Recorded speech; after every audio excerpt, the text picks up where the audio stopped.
Hello साथीहरु नमस्ते। म तपाईलाई आज मकै ग्यासमा कसरी पोलेर खाने कुरा भन्ने सिकाउँछु है। ल हेर्नुस् त, मकै ल्यायो हामीले चाहिँ सट्ट यो मकैलाई चाहिँ छोडाइदियो हैन, टक्क बनाएर। ल हेर्नुस् कति राम्रो छ, सेतो मकै छ। त्यसपछि हामीलाई एउटा तावाको आवश्यक पर्छ। ल यो तावा हेर्नुस्, त्यसपछि तावामा ग्यास टक्क बाल्ने, टक्क ग्यास बल्यो। ग्यास बलेपछि अब तावा त्यो माथि राख्ने। ल हेर्नुस् तल ग्यास बलिरहेछ। अब यो तावा भयो।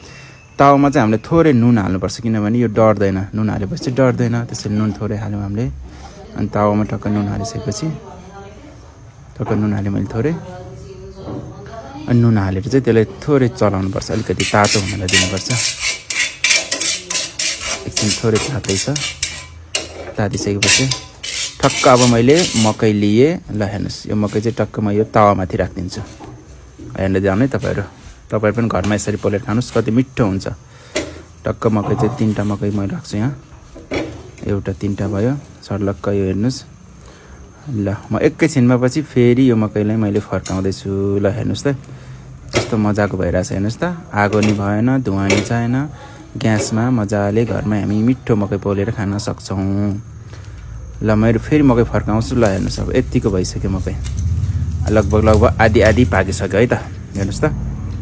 ल अब हेर्नुस् त, ओहो ल हेर्नुस् कति दामी राम्रो भयो नि हैन। आगोमा पोलेको भन्दा नि राम्रो हुन्छ, धुवा पनि आउँदैन। ल फाइनली गाइज मकै चाहिँ पाक्यो। ल हेर्नुस् कति राम्रो भएको छ। ल ओ माइ गड। ल तपाईहरु पनि यसरी नै मकै पोलेर खानुस्।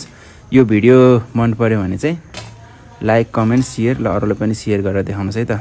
तपाईहरुले पनि घरमा दाउरा चुलो नभए पनि ग्यासमा पनि मजाले मकै पोलेर खान सकिन्छ आनन्दले। हेर्नुस् त, ओहो ल आउनुहोस् त।